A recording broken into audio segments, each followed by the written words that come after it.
నా దేవుడు మిమ్మల్ని ఆశీర్వదించును గాక. నా దేవుడు మిమ్మల్ని బల అభివృద్ధి కలగజేయును గాక. ఇదిగో ప్రభు చెప్పుతున్నటువంటి మాట. దేవుని ప్రేమలో నిలిచి ఉంటే వచ్చే ఆశీర్వాదం ఏంటిదో మనం తెలుసుకుందాం. మొట్టమొదటి మాట దేవుని ప్రేమలో నిలిచిన వారికి సంపూర్ణమైనటువంటి ఆనందం కలుగుతుంది. సంపూర్ణమైన ఆనందం అంటే సంతోషం. సంపూర్ణంగా ఇంకా ఎక్కడ కొరత ఉండదు. ఆ ఆనందానికి అదువులే ఉండవట. సంపూర్ణమైనటువంటి ఆనందం కలుగుతుందట. చదవండి ఆ వాక్య భాగంలోనికి మనం వెళ్తాం. అదే యోహాను సువార్త 15వ అధ్యాయము 10వ వచనం చదివి అక్కడనే ఆపుకోండి. నేను నా తండ్రి ఆజ్ఞలు గైకొని, చూచావా, నేను నా తండ్రి ఆజ్ఞలు గైకొని ఆయన ప్రేమయందు నిలిచి ఉన్న ప్రకారము మీరును నా ఆజ్ఞలు గైకొనిన ఎడల నా ప్రేమయందు నిలిచియుందురు. చూశారా, నా ప్రేమయందు నిలిచి ఉండుడి. నేను ఏదైతే మీకు ఆజ్ఞాపిస్తున్నానో ఆ ఆజ్ఞను మీరు పాటించండి. ఏదైతే నేను బోధిస్తున్నానో ఆ బోధన విని ఇదిగో ఆ మాదిరిగా మీరు జీవించండి. అదే నా ఆజ్ఞ. పొరుగువానికి సహాయం చేయటమే దేవుని ఆజ్ఞ. ఒకరికొకరు సంతోషంగా కలుసుకొని ఉండటమే దేవుని ఆజ్ఞ. ఒకరికొకరు విరోధంగా ఉండొద్దు. ఒకరికొకరు బాధలో ఉండొద్దు. నా ప్రభు చెప్తున్నాడు, ఒకరికి ఒకరు ఏ విధంగా ఉండాలంటే సహాయం చేసుకునే వారిగా ఉండాలి, విరోధులుగా ఉండొద్దు. అదే మాదిరిగా నువ్వు ఉంటే నా దేవుడు నిన్ను ఆనంద పదములో నిన్ను నడిపిస్తాడు. కొంతమంది పొరుగువానికి సహాయం చేయరు. పొరుగు వారికి, సాటి వారికి ఖచ్చితంగా సహాయం చెయ్యాలి. అదే దేవుని ఆజ్ఞ. ఈ ఆజ్ఞ ప్రకారంగా జీవిస్తున్నటువంటి నీవు ఖచ్చితంగా నా ప్రభు నీకు కావలసినది ఏదైతే నువ్వు నా ప్రభును తన హృదయములో గుర్తు పెట్టుకొని ఆయనకు పశ్చాత్తాపడుతున్నావో నా ప్రభు అంటున్నాడు, అది ఖచ్చితంగా నీకు మేలు జరిపించును గాక. ఎప్పుడో ఆ ఆజ్ఞను పాటించి నువ్వు నడుచుకుంటే. ఆ 11వ వచనం కూడా చదువు. ఆ 11వ వచనం చదువు. అక్కడ మీ యందు నా సంతోషము, మీ యందు నా సంతోషము ఉండవలననియు మీ సంతోషం పరిపూర్ణము కావాలనని ఈ సంగతులు చెప్పుచున్నాను. ఇవి మీకు చెప్తున్నాను. ఎందుకంటే మీరు మీ కుటుంబాలలో ఆనందం లేకుండా ఉండకూడదు, సంతోషం లేకుండా ఉండకూడదు, దుఃఖంతో మీరు ఉండకూడదు.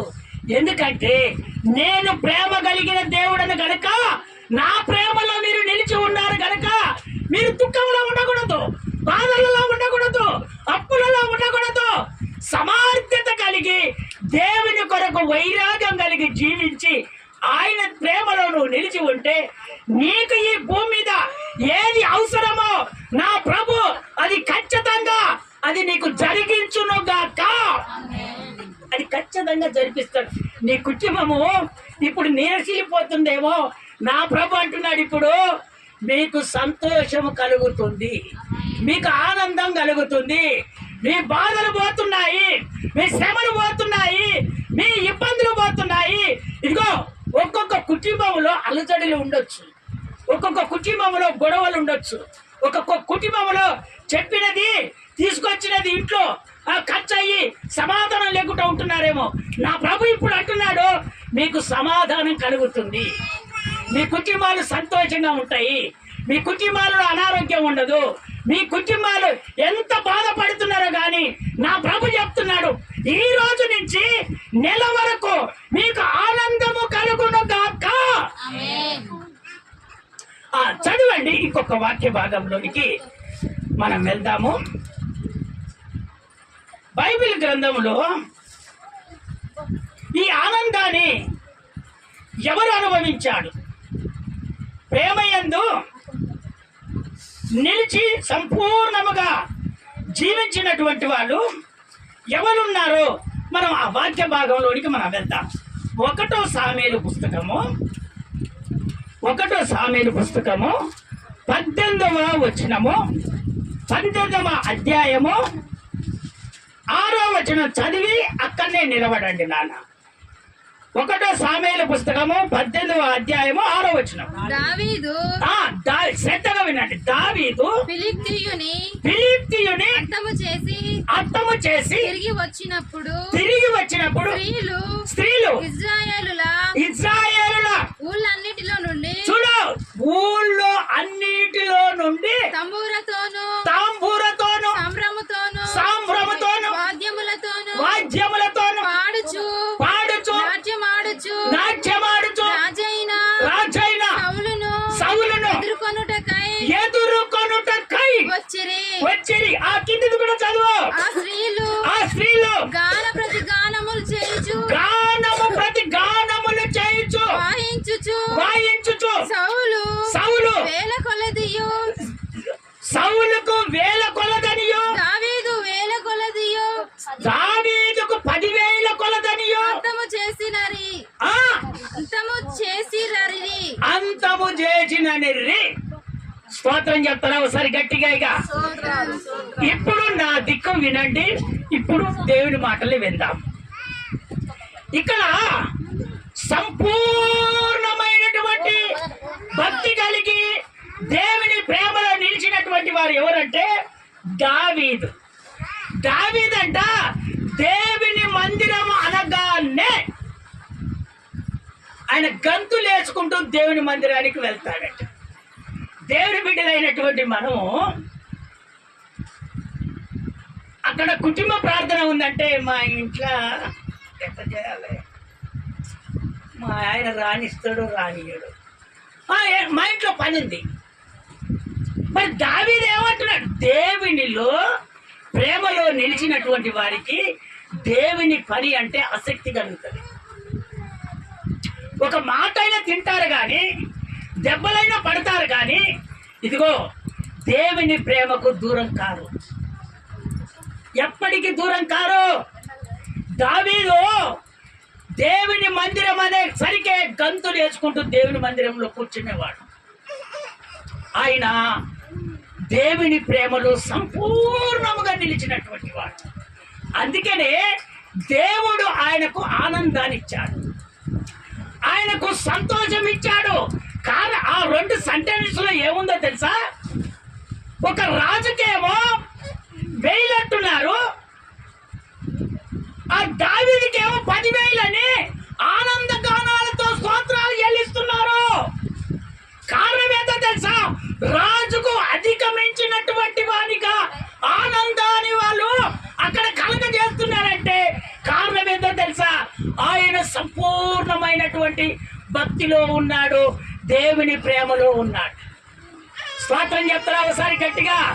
దేవుని బిడ్డలారా, నీ సమస్యకు ఇగో నీ కారణానికి ఎవరో కావాలని ఆశ నీకు అస్సలు పడకూడదు.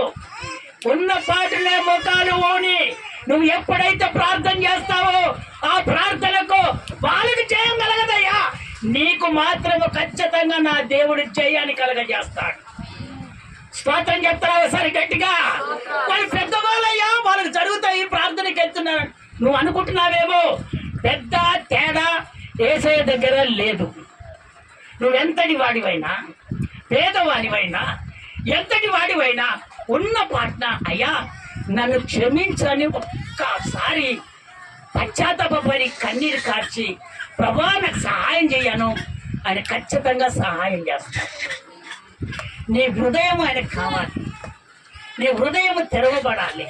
నీ హృదయంలో మచ్చ డాగు కలంకం ఎప్పుడైతే పోద్దో నిన్ను దేవుడు ప్రేమించడం మొదలు పెడతాడు, నీ కార్యాన్ని జరిపించడం దేవుడు మొదలు పెడతాడు, అంచెలంచెలుగా దేవుడు ఎదిగిస్తాడు.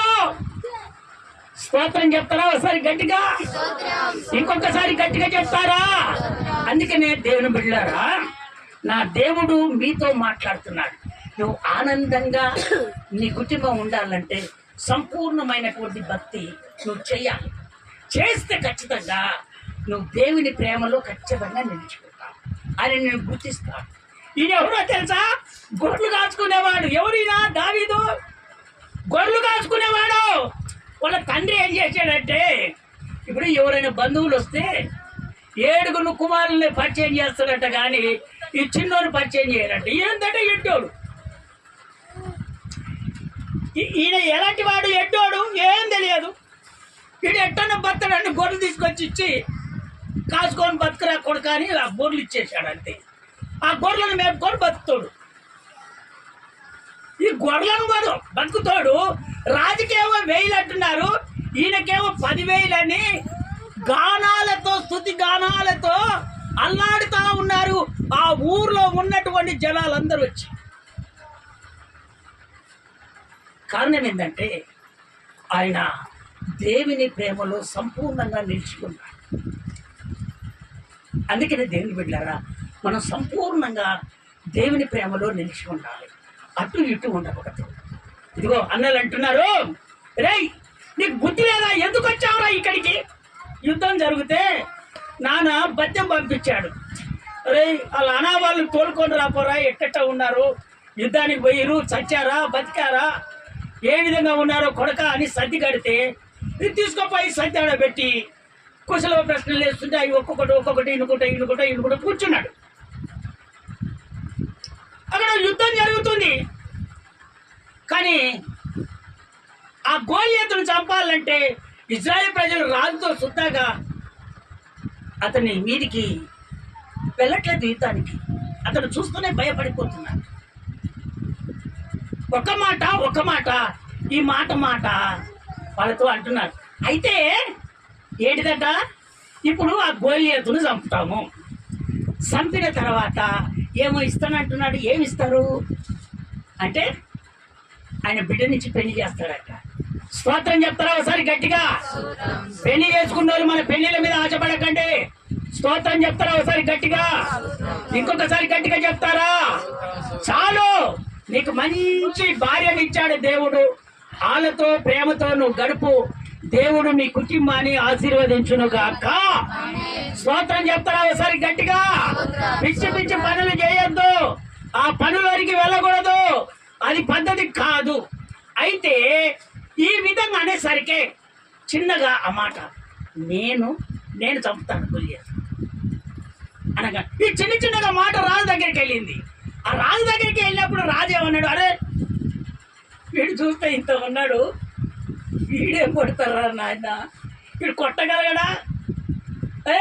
నువ్వు అసలు నిజంగా చెప్తున్నావా లేదా ఏదో ఉట్టిగా చెప్తున్నావా? లేదయ్యా రాజా.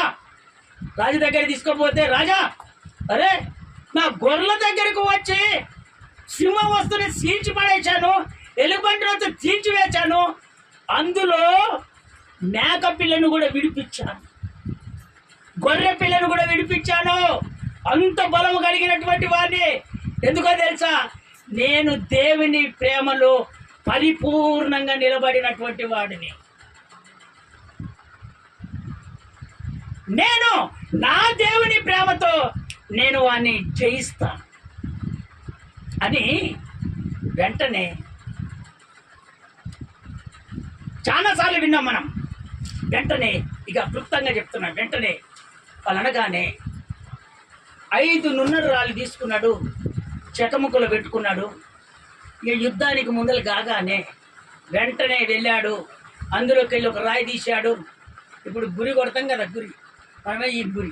ఆయన ఏం చేస్తున్నా, వర్షాల రాళ్ళు పిట్టలు కొట్టేటప్పుడు సొంత కంకులకు స్తోత్రం చెప్తారా ఒకసారి గట్టిగా? అట్లాంటి తెలికల్లోకైతే తెలుస్తుంది. అప్పుడు వర్షాల రాయి తిప్పి పిట్టలు కొట్టేది. ఎక్కడ? సొంతశాలల్లా, జొన్నశాలల్లా అప్పుడు కొట్టేది. దాన్ని తీసుకొని గిర్ర తిప్పి ఒక దెబ్బ అయితే వచ్చి బోర్లో పడ్డాడు కాళ్ళ ముందర. ఆ తలకాయను తీసుకొని రాజు దగ్గరికి వెళ్ళిపోయాడు. స్తోత్రం చెప్తారా ఒకసారి గట్టిగా? ఒకటే మాట అన్నాడు తెలుసా? అయ్యా, నా దేవుని ప్రజలను విమర్శించటానికి వీడు ఎంతటి వాడు, నా యేసయ్య పేరు మీద నేను వస్తున్నాను తిరస్కరించినటువంటి వాడు ఎంతటి వాడు? నా దేవుని పేరు మీద నేను వస్తున్నానని వెళ్ళాడు, జయాన్ని పొందుకున్నాడు, తల తీసుకొచ్చి పెట్టేశాడు. వెంటనే ఆ జనాలంతా, ఆ పట్టణంలో ఉన్నటువంటి ఇజ్రాయేల్ ప్రజలంతా, మనమేమో బ్యాండ్ తీసుకుంటాం, ఏదైనా మంచిగా అయితే బ్యాండ్ సప్పట్లేస్తారు, వాళ్ళేమో సితారా నాట్యాలు ఉల్లాసంగా వచ్చేసి ఆ సౌలుకేమో 1000 అన్నారు, ఈయనకేమో 10,000 అని ఆనందగానాలు కలిగి ఉన్నారు. ఈయనకు కారణం ఏంది? ఈ ఆనందం కలిగిందంటే కారణం ఏంది చెప్పలేంది? దావీదుకు రాజు కన్నా ఎక్కువ ఆనందం కలిగిందంటే కారణం ఏంది? దావీదు దేవుని ప్రేమను పొందాడు. Very good. దేవునికి స్తోత్రం చెప్తారా ఒకసారి గట్టిగా? స్తోత్రం, స్తోత్రం, స్తోత్రం. దావీదు దేవుని ప్రేమలో నిలిచి ఉన్నాడు, అటు ఇటు కాదు, పరిపూర్ణంగా నిలిచి ఉన్నాడు గనక ఆ ఆనందాన్ని ఆస్వాదించాడు. అందుకనే దేవుని బిడ్డలారా, మనము కూడా మన కుటుంబాలు ఆనందంగా ఉండాలంటే మనము కూడా దేవుని ప్రేమలో ఈ రోజు నుంచి మనం వచ్చే నెల వరకు ఈ వాక్యము మీ హృదయములో స్థిరపరచబడి మీ కుటుంబాలలో కార్యాలు జరిపించునుగాక. ఆమేన్. ఆ మాట, ఒక్క మాట అంటున్నాడు దావీదు. ఆ మాట మనం విందామమ్మా. అది కీర్తనల పుస్తకంలో 16వ అధ్యాయం 10వ వచనంలో ఒక మాట అంటున్నాడు. అది చదువుతారా ఒకసారి? ఆ మాట చదవండి, ముందుకు వెళ్దాం. ఇంకా 2 భాగాలు ఉన్నాయి చెప్పుకునేది. కీర్తనల పుస్తకం 16వ అధ్యాయం 10వ వచనం. ఎందుకనగా నీవు నా ఆత్మతోను పాతాళములో విడిచిపెట్టవు నీ పరిశుద్ధుని కుళ్ళు పట్టనీయవు. కీర్తనాలు 16వ అధ్యాయము 10వ వచనం. 10వ వచనం నాన్న, 11వ వచనం చదువు నాన్న. 10 కాదు, 11వ వచనం చదువు. జీవ మార్గమును ఇది జీవ మార్గమును నీవు నాకు తెలియజేసేదవు. నీ సన్నిధిని సంపూర్ణ సంతోషము గలదు. నీ సన్నిధిలో సంపూర్ణమైనటువంటి సంతోషము కలుగును. నీ కుడి చేతిలో నిత్యము సుఖములు కలవు. ఆయన కుడి చేతిలో నిత్యము సుఖము కలుగుతుంది. పరిపూర్ణమైనటువంటి భక్తి కలిగినప్పుడు ఆయన కుడి చేయి ఖచ్చితంగా చాపుతాడు. అప్పుడు మనకు ఆ కుడి చేతి కిందనే మనకు ఆనందము కలుగుతుంది, సంతోషము కలుగుతుంది. ఆయన సన్నిధి ఎప్పుడు పరిపూర్ణంగా ఉంటుంది కనుక ఆయన ఎప్పుడు ఆయన సన్నిధిలో కూర్చునేవాడు. ఆ అలవాటు చేసుకున్నాడు. ఒక ఆదివారం కూడా దేవుని మందిరాన్ని ఎగ్గొట్టి వెళ్ళిపోలేదు. ఎవరో? దావీదు. సన్నిధి అనగా దేవుని మందిరం. స్తోత్రం చెప్తారా ఒకసారి గట్టిగా? మనోళ్ళు పని లేకున్నా గాని ఇంట్లో ఏదో సాకులు చెప్పేసి అబద్ధాలాడి ఇంట్లో కూర్చుంటున్నారు. దేవుని బిడ్డలారా, ఆ విధంగా అబద్ధాలాడి ఇంట్లో కూర్చున్నారంటే, నామకార్థుల భక్తి మీరు చేస్తున్నారంటే మీరు ఆశీర్వాదం కోల్పోతారు, అనారోగ్యాల పాలవుతారు, ఇబ్బందులు వస్తాయి, సమస్యలు తీరక ముందే సమస్యలు ఎదురవుతాయి. మీరు కరెక్ట్గా దేవుని సన్నిధిలో యథార్థంగా ఉండండి. మీ కుటుంబాలను నా దేవుడు విజయ పతాకములోనికి నడిపించునుగాక. చదవండి 2వ మాటలోనికి మనం వెళ్తాం. 2వ మాట, దేవుని ప్రేమలో నిలిచిన వారు నిత్య జీవాన్ని పొందుకుంటారు. దేవుని ప్రేమలో నిలిచిన వారు నిత్య జీవాన్ని పొందుకుంటారు. నిత్య జీవం అనగా ఏంటిది? పరలోక రాజ్యం. ఈ భూమి మీదనేమో నీకు ఏది కొదువ ఉండదు, సమృద్ధి అయినటువంటిది దేవుడు ఇస్తాడు. ఎప్పుడో దేవుని ప్రేమలో నిలిచి ఉంటే నిత్య జీవాన్ని దేవుడు నీకు అనుగ్రహిస్తాడు. చదవండి యూదా పత్రిక 1వ అధ్యాయము 21వ వచనం.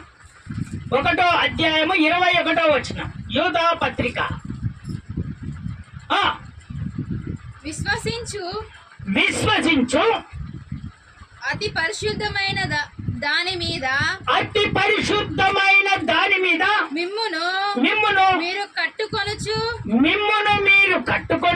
పరిశుద్ధ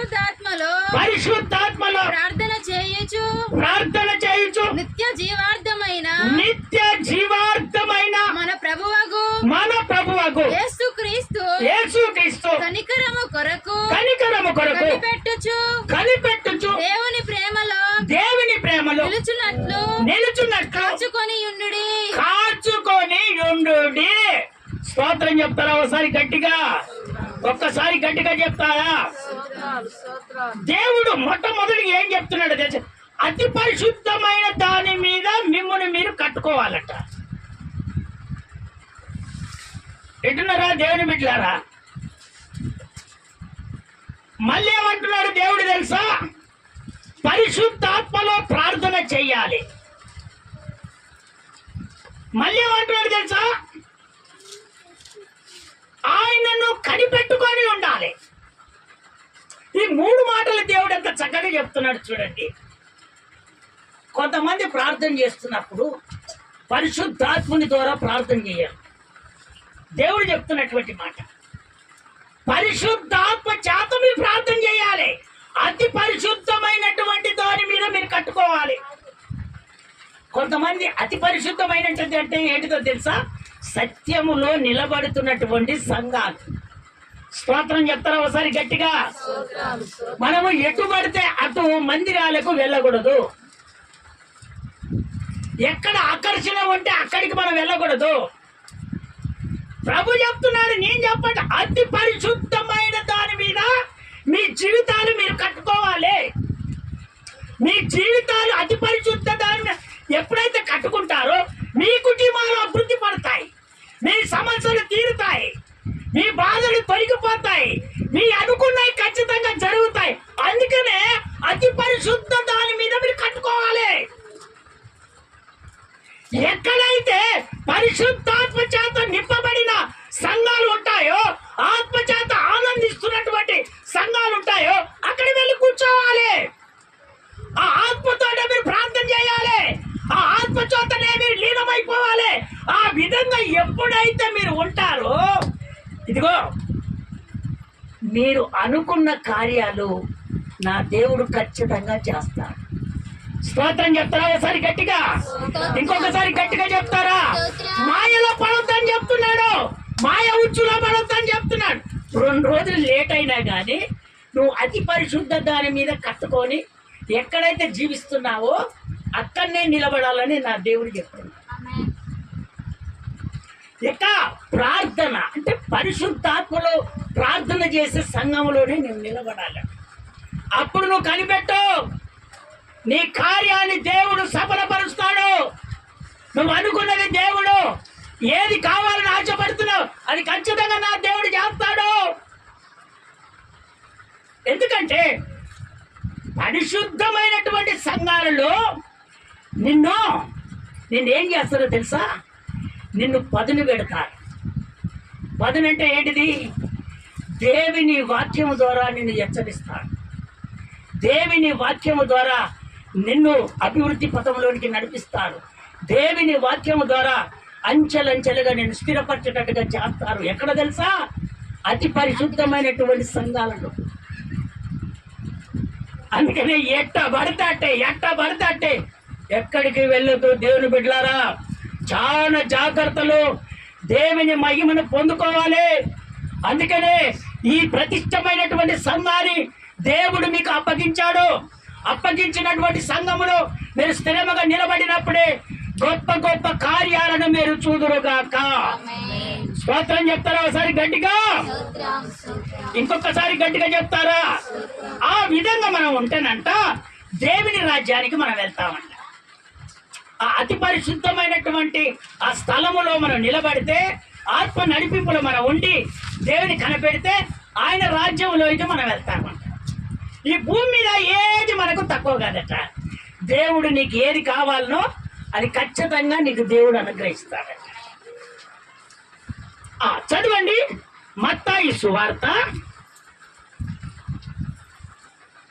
మొట్టమొదట యాకోబు పత్రిక 2వ అధ్యాయము 25వ వచనం చదువున్నాను. 2వ అధ్యాయము 25వ వచనం. అటువలనే రహాబను వేశ్యకుడా. ఈమె ఎవరు? వేశ్య, వినండి, జాగ్రత్తగా వినండి. రహబానను వేశ్య దూతలను చేర్చుకొని వేరొక మార్గమున వారిని వెలుపలికి పంపివేసినప్పుడు క్రియల మూలముగా నీతిమంతురాలుగా ఉండెను. ఈమె ఎవరు? వేశ్య, వ్యభిచారములో బ్రతుకుతున్నటువంటి ఆమె. స్తోత్రం చెప్తారా ఒకసారి గట్టిగా? ఇంకొకసారి గట్టిగా చెప్తారా? వ్యభిచారములో పడుతున్నటువంటి ఒక స్త్రీ. దేవుడు చూడు, కను దృష్టి ఆమె మీద పెట్టి నీతి మంతురాలుగా ఎంచుకున్నాడు దేవుడు. దేవుని పెట్టారా? అలాంటి వాళ్ళు ఇదిగో ప్రాణం ఇస్తే ప్రాణాన్ని కాపాడుతారట. నేను చెప్పట్లే, దేవుడు చెప్తున్నాడు అక్కడ. పెట్టినారా? దేవుడు పెట్టారా? దేవుని దూతలను దేవుడు పంపించాడు. ఏరుకో పట్టణానికి వెళ్ళి ఇదిగో అక్కడ తలివ చూడండి, అది నాశనమైపోతుంది.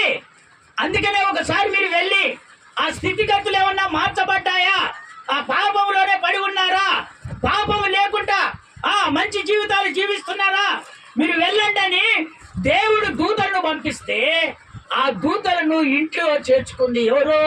వేశ్య.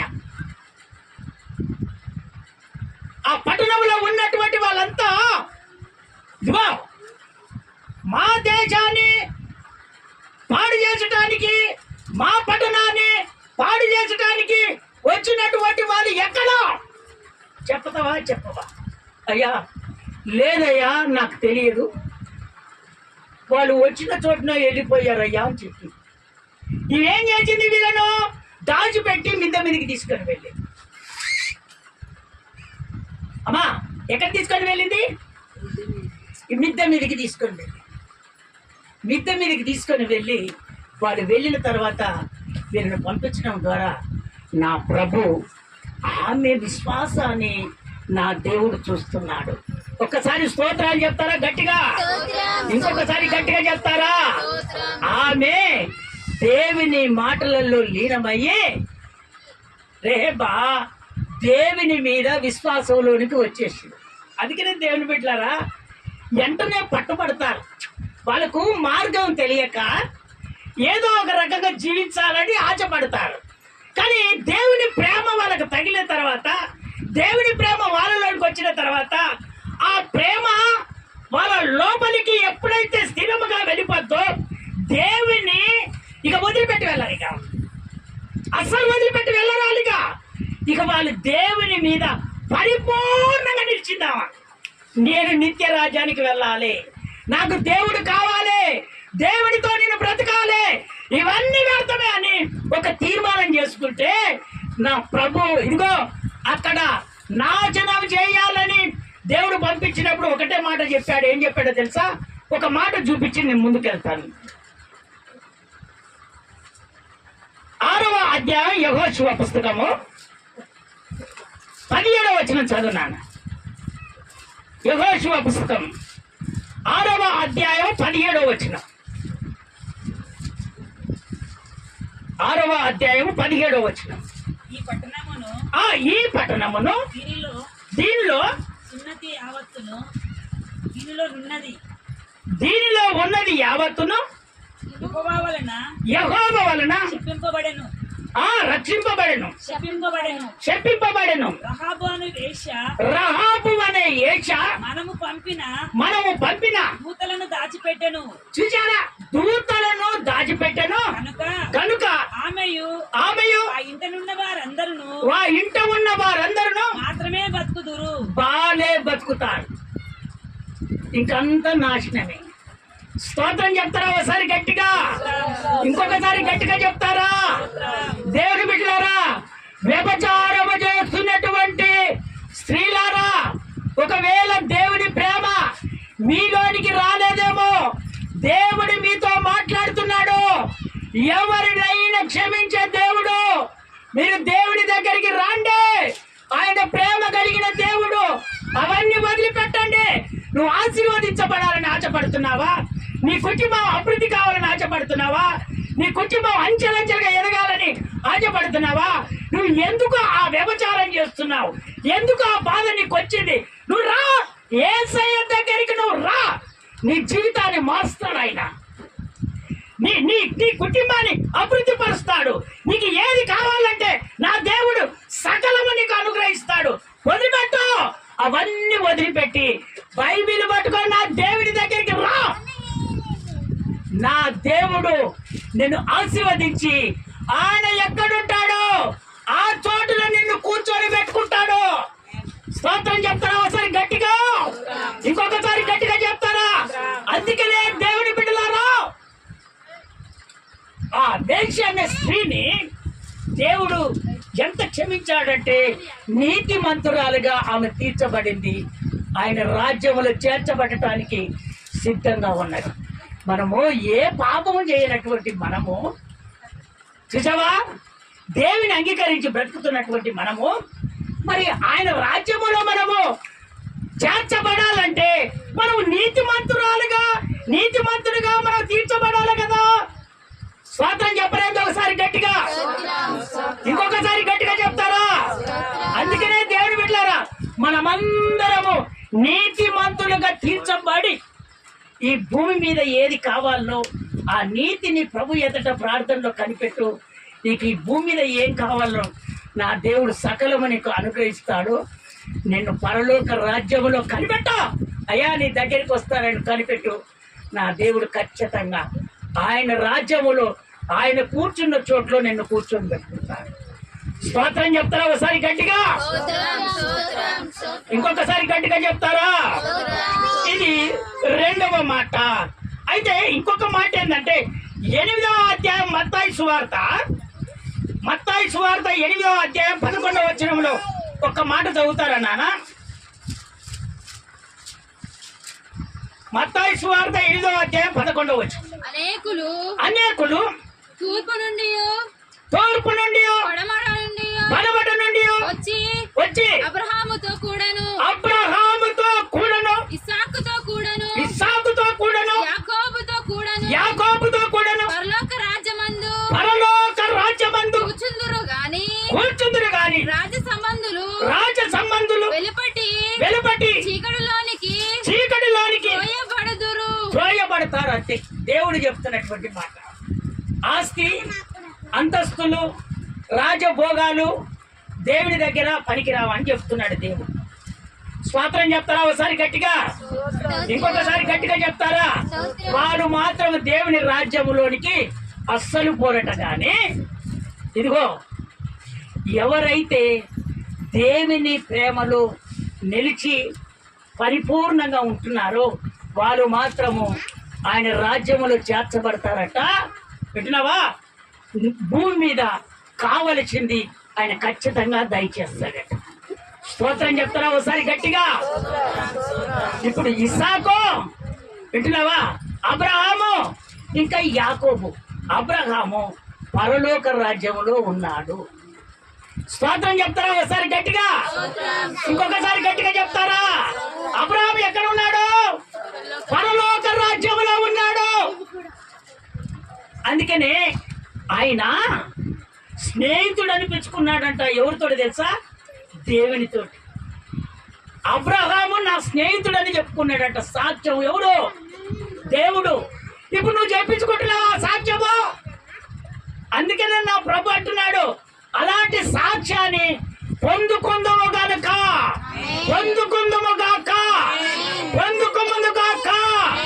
ఆ నీతి మంత్రురాలుగా మన సంఘములో మనమందరము నివసించుదుము గాక.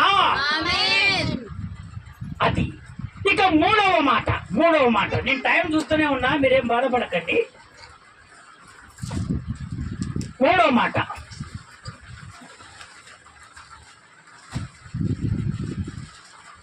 ప్రేమలో నిలిచిన వారికి శక్తివంతమైనటువంటి నిరీక్షణ ఉంటుందంట. వాళ్ళ ఆశ అంట భంగం కాదట. ఆ నిరీక్షణ కలిగి ఎదురు చూసే వారి ఆశ దేవుడంట భంగం కలగనీయడట. మూడో మాట ఏంటిది? ప్రేమలో నిలిచిన వారికి నిరీక్షణ శక్తివంతమైన నిరీక్షణ ఉంటుంది. వీళ్ళ ఆశ అంట భంగము కాదట. ఆశపడాలి. ఏ విధంగా ఆశపడాలి? శక్తివంతమైన నిరీక్షణ కలిగి, దేవుని శక్తి, దేవుని బలము, పరిశుద్ధాత్మని సహాయముతో నిరీక్షణ కలిగి మనం ఉండాలట. అప్పుడు మన ఆశ భంగం కానేరదట. నువ్వు ఆశపడినది ఖచ్చితంగా దేవుడు నెరవేర్తాడట. దేవుని బిడ్డలారా, నీ హృదయములు ఇప్పుడు అనుకో, అయ్యా నేను నీ శక్తి ద్వారా నిరీక్షణ కలిగి నేను ఉంటానయ్యా అని నీ హృదయములు ఒక తీర్మానం చేసుకో. నా ప్రభు, నువ్వు ఏది ఆశపడుతున్నావో జరగాలని, అది ఖచ్చితంగా నా దేవుడు జరిగించునుగాక, జరిగించునుగాక, జరిగించునుగాక. ఆయన ఖచ్చితంగా జరిపిస్తాడు. ఆ చదవండి, ఆ వాక్య భాగంలోనికి మనం వెళ్తాము.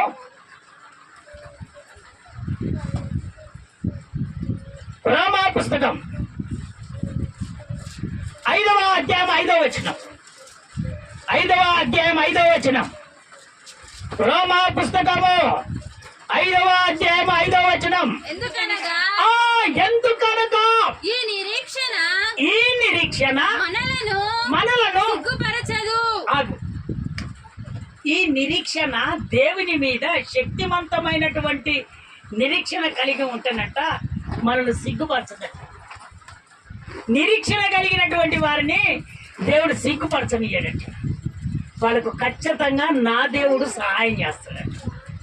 ఎప్పటికైనా నిరీక్షణ కలిగిన ఉంటే ఆయన ఖచ్చితంగా చెయ్యక మాననే మానడు. నువ్వు అనుకో, ప్రభువా ఇగో దీని మీద ఆశపడుతున్నాను, ఇది కావాలని నేను ఆశపడుతున్నాను, ఇది జరగాలని ఆశపడుతున్నాను. ఆశపడు, ఆశపడు, నిరీక్షణ కలిగి నువ్వు ఆశపడు. ఖచ్చితంగా నా దేవుడు నీకు సహాయం చేసును గాక. ఖచ్చితంగా నా దేవుడు నీకు సహాయం చేసును గాక.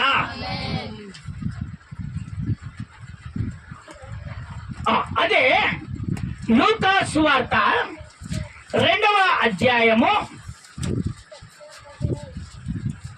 26వ వచనం. 2వ అధ్యాయము 26వ వచనం.